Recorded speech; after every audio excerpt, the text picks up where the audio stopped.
The following program is the work of the broadcast students at the British Columbia Institute of Technology. BCIT Magazine features news stories from around the Lower Mainland which were produced over the last week. Responsibility for the content of the show rests completely with the students and their instructors.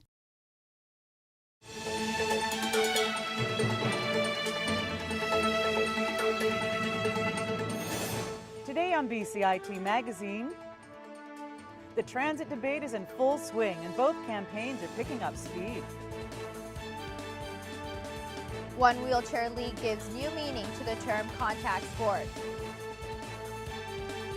And new hope for trade students worried about affording their ticket.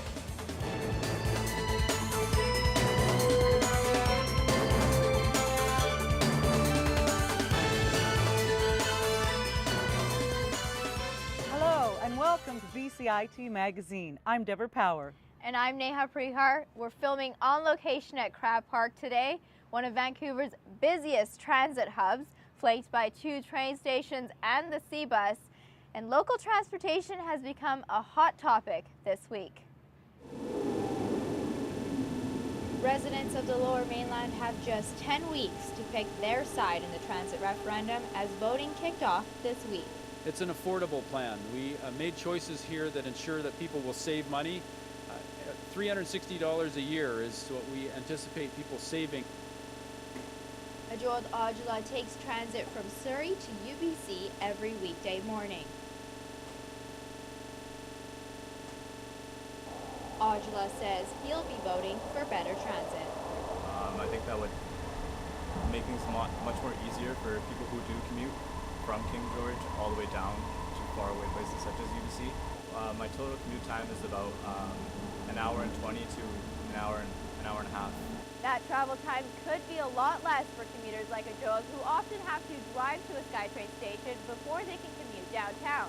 We need to be able to get to Langley. We need to be able to get to Richmond. We need to get to the airport. We need to go to North Vancouver. And right now, most of that we can't do without getting in a car. In fact, even to get here by SkyTrain, we have to drive to another SkyTrain station and then get here. But some groups are saying a new tax is not the answer. Some of these projects will go on, even with a no vote. Tell Bridge is a toll bridge. It'll be built with or without this tax. The Mayor of Surrey has a plan for light rail in her community with or without this tax. The problem is TransLink. Every other tax they've ever gotten, they've increased. You can bet they'll increase the sales tax too if they get a hold of it. As mayors, the one additional piece we've brought forward is creating a public accountability committee so that there's a third party that looks over the annual audits and ensures that the dollars going into this are going directly to the projects we identified as mayors. Please don't leave your ballot on the kitchen counter until it's too late to send it in. Some, like Ajod, have already made their decision. The rest of us have until May 29th to cast our vote. Neha Prihar in New Westminster for BCIT Magazine. Back on BCIT's campus, debate about the referendum is also in full swing. As Simon Little reports, big moves were made this week in support of the plan. There's going to be moments where SkyTrain's going to shut down and it sucks, and there's going to be buses that are full and they're getting passed. The only way to fix these things is by putting money into the infrastructure. The question of whether or not to support the transit vote has split BCIT's council for months. Yeah, that's every single one of my site representatives, and not one of them can vote yes because they don't see any benefit to them. It's a division reflected in the student body. I thought I did, but then I've heard both sides of the story, so I'm going to do a little bit more research. That's probably one of the most important things, that we can get cars off of the road, and if there's better transit, then that's a way to do it.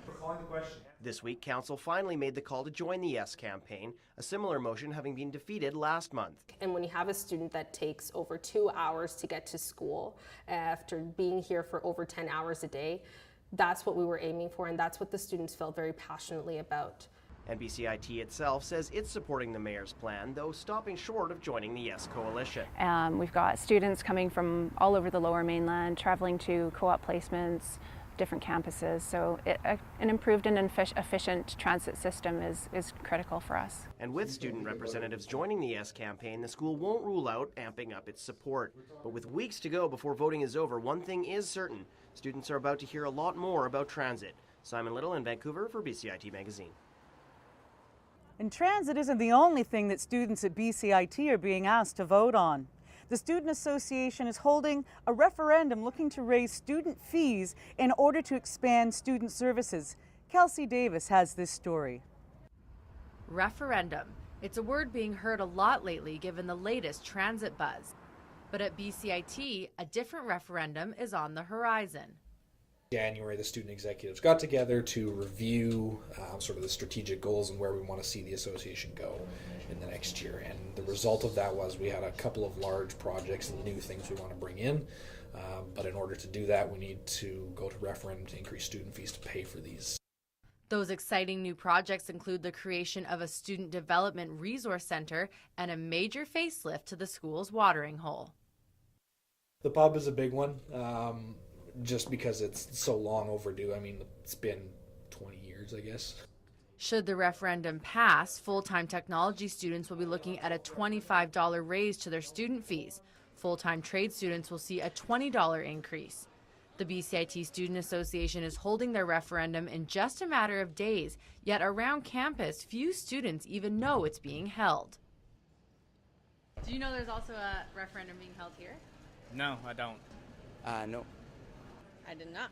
So a lot of this marketing stuff that's going to roll out, we've got, like I mentioned, street teams, a lot of social media, posters. We're really trying to cover all the marketing channels available and at our disposal to connect with students and help them see the benefits and just make them aware of it, because I think that's going to be the big challenge with so much going on right now. Despite the added costs, students at BCIT seem to see the benefits of the proposed project. For $10 for future students to have better services, especially the advocacy, I'm all for it. Renovating the pub? Renovating the pub. I'm okay with that. Students can vote on the referendum between March 20th and 27th through their BCIT student accounts. Kelsey Davis in Burnaby for BCIT Magazine. Coming up next on BCIT Magazine, a construction accident shuts down West Georgia Street in Vancouver. And spring comes early, but it's not all good news for people with allergies.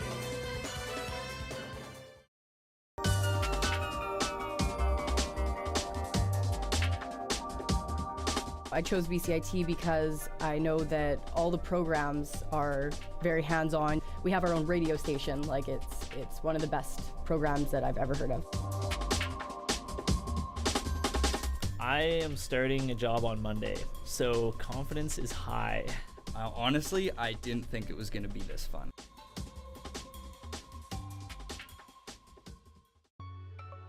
A defining moment for me was when I finished my first internship and got lots of really great feedback from industry professionals. I would have never imagined I'd be walking into the floors of TSN and thinking, I'm not a student anymore, I'm here to work.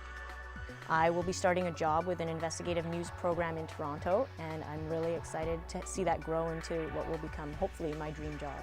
BCIT Broadcast and Online Journalism, putting you to work.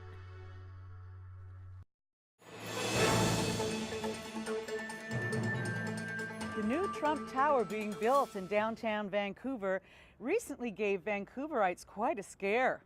A construction accident closed Georgia Street after a large pane of glass fell 50 stories to the street below. Johnny Kidney was on scene shortly after the accident occurred, and he brings us this story. The street cleaners were doing laps around the Trump Tower on busy West Georgia Street, cleaning and disposing of this. Shattered glass, which made it all the way across the street after a window pane fell from the 59th floor of the high-priced luxury tower. Now, the Trump Tower has 63 floors. The window pane fell from the 59th floor here into the middle of busy Georgia Street. Now, no one was hurt and no cars were smashed either, and investigators are still looking into what the actual cause was. Glass did shatter everywhere, but they were quick to clean it up and then reopen Georgia Street. We have a standard investigation for any major incidences that happen, so that's currently underway right now. Now, the tower is set to be complete midway through next year. This is the first time and hopefully the last time that glass will be falling from Vancouver's second tallest building. Johnny Kidney in Vancouver for BCIT Magazine. We're joined now by Johnny Kidney, who's been following this story for us. Johnny, do you have an update on what caused that accident? Well, WorkSafe BC actually put a stop-use hold on the machine until more investigation was done to find out exactly what is wrong to keep people out of harm's way. So Urban One builders are still able to continue to build. They're just not able to put any more windows on the Trump Towers as of this moment.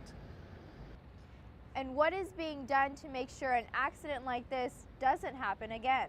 Urban One builders were in conjunction with the City of Vancouver and WorkSafe BC to try and investigate to figure out what exactly did go wrong. And Urban One builders, who is the construction company on site, said that it was a mechanical error with one of their machines, which is like a robotic arm that actually helps place the windows up on the sides of the building. Something went wrong, and so until this point, they are not allowed to use the machine.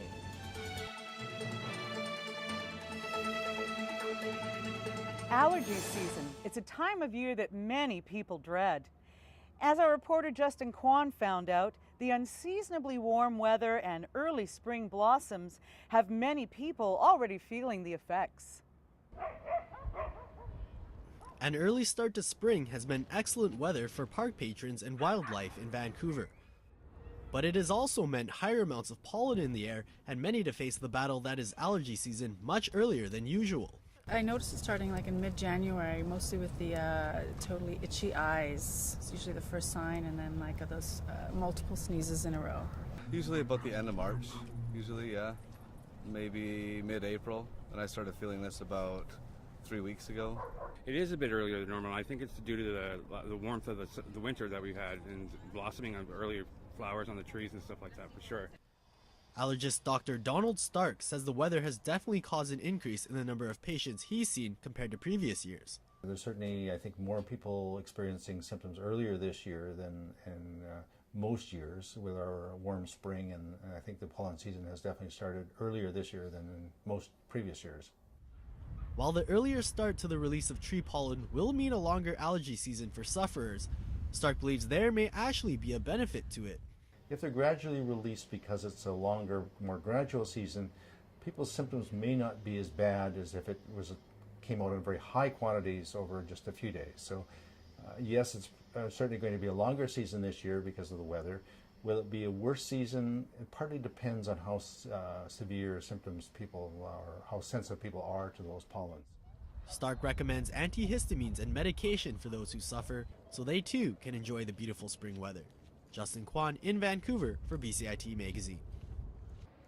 A new funding program was introduced earlier this year to help people graduate from Red Seal ticketed trade programs. As Eric Yip reports, the loan program is now being offered at many trade schools, including BCIT. Working in trades requires extensive training and can take a lot of time to master. Financial pressure can make it even harder. Earlier this week, the federal government announced the first recipients of a new federal program aimed at easing that financial burden. For young people who struggle to make ends meet and get their skills up to speed at the same time, we've created some programs like the Canada Apprenticeship Loan. In January 2015, registered apprentices pursuing technical training in the trades could start applying for a loan of up to $4,000 per period of training. The loan is interest-free up to a maximum of 6 years after the applicant leaves their program.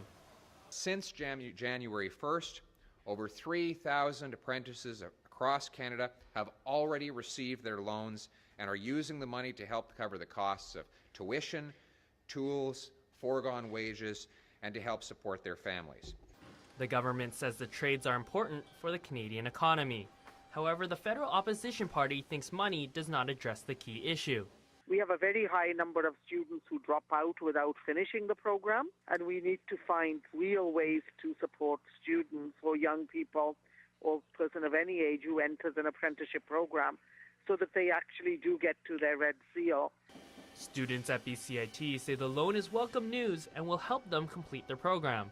To be able to have a loan where there's some extra income or just that little bit of extra buffer, it's really going to be appreciative, make things a lot easier. I have a part-time job, and working and going to school can be a little bit stressful.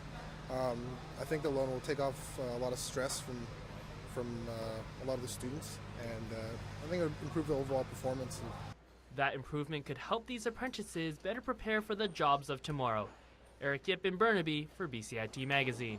Coming up next on BCIT Magazine, a local karate school encourages girls to fight for their place in the sport. And for one day a year, some local restaurants offer help to neighbors in need. The most rewarding thing for me has been the relationships I developed in the program, both with instructors and classmates. My sense of confidence has never been higher. I mean, this program's offered great opportunities to be in real world, real industry situations, and being in those moments and knowing I can contribute, I can do this. It's exciting to be in this industry and to meet lots of great people and to make amazing friends. BCIT Broadcast and Online Journalism, realizing your potential. Standby graphics, ready, camera one. If you want to experience the fast-paced world of news, today on BCIT Magazine, striking, make magic on a movie set, frame, and action, or bring your creative ideas to life, BCIT's hands-on training will get you started.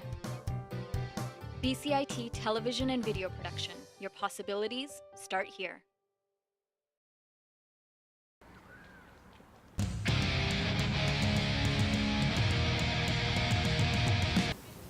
Cherry Blossom Festival happens next week, but you won't find me there. I only find unique beauty in bare branches. If you're in the market for a new car, the International Auto Show starts next Tuesday. You can view iconic vintage and new model cars.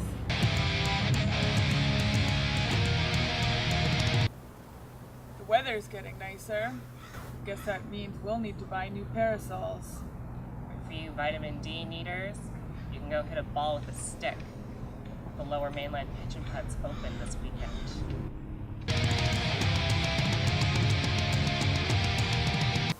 The Vancouver Canucks are playing the Winnipeg Jets on Tuesday, but who cares?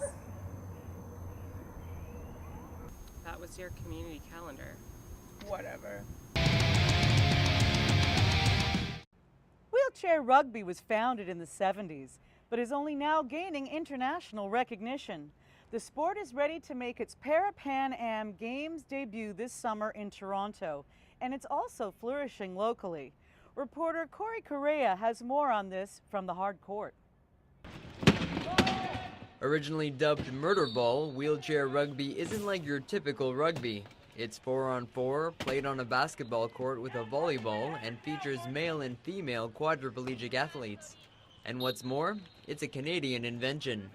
The reason that we developed it was there was no team sport for individuals with quadriplegia, with disabilities that affected their hands and their arms a little bit. We could still wheel and you know, play with the basketball players, but a lot of us couldn't shoot. And so when it came to game time, we'd sit on the bench. That's the reason that it was created, so that we'd have a game. My whole life I grew up playing lacrosse and other contact sports. So as soon as I had my amputations when I was 10 years old, I wanted to get back into sport and eventually found wheelchair rugby. I think the biggest thing that the sport provides for me is like a community of people that have been through similar situations and sort of an outlet to be competitive in a way that I wasn't sure would be possible after I had my accident. Now played in more than 34 countries and a full medal sport at the Paralympics, wheelchair rugby has come a long way from its murder ball roots. Across the country, it's really gaining ground. More and more clubs are springing up everywhere. There's new clubs in Ontario. We have new clubs in BC, like the Kelowna KOs. We're starting one in Prince George. That type of stuff is really exciting and a way to develop the sport within BC and across the country. I look around and it's there's 30 teams in the world now. They're all over the world. There's teams developing in Thailand. You know, and that kind of stuff is fantastic. It's my game. Corey Correa in Richmond for BCIT Magazine. Corey Correa joins us from BCIT Studios with an update on the Wheelchair Rugby Team Canada selections. Thanks for joining us, Corey. Thanks, Deborah. Following the selection camp at the Richmond Olympic Oval, Wheelchair Rugby Canada has now selected the 19 athletes that will make up the national squad, most of whom will be competing at this summer's Para-Pan Am Games in Toronto. Were any local athletes selected for the team? Yes, in fact, 6 athletes hail from BC, 5 of whom count themselves as Vancouverites, and 1, Miranda Beletsky, the sole woman on the team, comes from Victoria. Back to you. Karate is often portrayed as a male-dominated sport, but one school in Burnaby is trying to change girls' perceptions and encourage them that they too can be future senseis. This class at Burnaby Karate Academy has plenty of girls making kicks as well as boys. It surprises people sometimes to be a girl and saying I'm involved in martial arts. But that perception might be changing, even for the girls themselves. I was talking to another girl, and we were both crying because we thought we weren't good enough, and we kind of thought that boys are better at sports than us, when girls are equally good at sports. It instills a certain sort of focus and determination in young people, especially girls. It's the fact that they're doing something that is traditionally male-dominated is really special. And the numbers are changing at the elite level too. The girls' divisions are just as large as the boys' divisions. The sport seems to help a lot of girls step outside their comfort zones. I'm braver, I'm not really getting affected by boys intimidating me, saying that boys are better at everything. I can just forget about it because I know that girls are good at sports. Some are glad there are more girls now in the class than when they first joined. Because I know when I started, there's 2 only girls. We need girls there because someone's got to show the boys. I started feeling a little more better with myself since I saw that kids my age were a little my size, so I felt like I could do it. In the dojo in particular, we do a really good job of being gender neutral, as any sport should be. This dojo is looking into starting girls-only classes as well. Alicia Randawa in Burnaby for BCIT Magazine. The province recently held its largest hospitality fundraiser, Dine Out for Life. During the campaign, participating restaurants donate 25% of one day's profits to local charities. Reporter Michelle Morton visited one participating cafe to find out why so many continue to give to this worthy cause. The Gallery Cafe has been part of Dine Out for Life over the last 20 years, and cafe owner Marie Jameson remembers working with A Loving Spoonful before the event was on the table. The first time I went to feed patients at Normandy Hospital, I couldn't make eye contact. I couldn't believe what the people looked like. And I was young, I was naive. Looking back, Jameson said it wasn't just about the food, but the company. It was about having people sitting around talking to them and playing cards and just hanging out. And we would go every second week to feed the small 10-bed ward, where I think the average length of stay was 6 to 8 weeks. Jameson was taught by his mother that giving meals was a way of giving life. So it was only natural for him to want to open his doors after being involved with the charity for over 20 years. There are many families that are on service at A Loving Spoonful, so we know that there's been much advancement with HIV and AIDS over the past years, but the reality is people are still struggling and find themselves relying on services like A Loving Spoonfuls. We're really excited to partner with Friends for Life. We've been partners for over 21 years, so it's really exciting that we're both working towards the betterment of our communities. Dining Out for Life proceeds also provides more than just meals. We provide complementary, holistic, alternative health care to individuals with HIV and AIDS and other diagnoses. We're incredibly grateful of the support that we receive in this community through the restaurant owners, to the people that staff the restaurants on the night of this event, to the individuals that come out and Dine Out for Life and really make a difference to our organizations and the people we serve. All participating restaurants can be found on diningoutforlife.ca. I'm Michelle Morton in Vancouver for BCIT Magazine. The luck of the Irish was out in full force for St. Patrick's Day, especially in Gastown's Irish pubs. For many local pubs, the 17th of March is one of the biggest days, but as Austin Good found out, for others it's just a good excuse to have a party.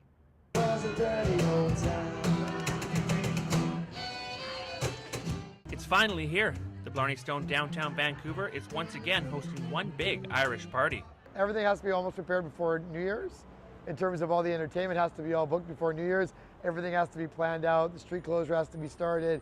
The tent's all ordered. Everything has to be planned out well in advance. The Blarney Stone Block Party attracts people from all across North America. We are going to hang out at the Blarney Stone here, have drinks with good friends. You know, I'm from New York State right now.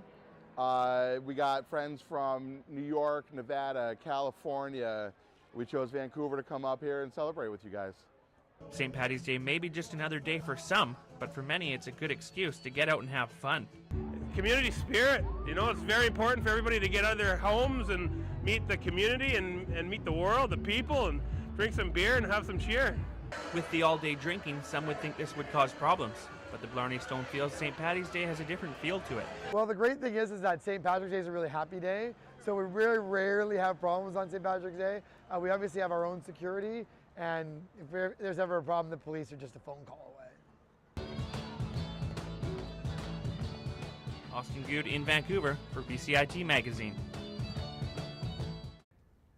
Super skinny models might soon be a thing of the past in France.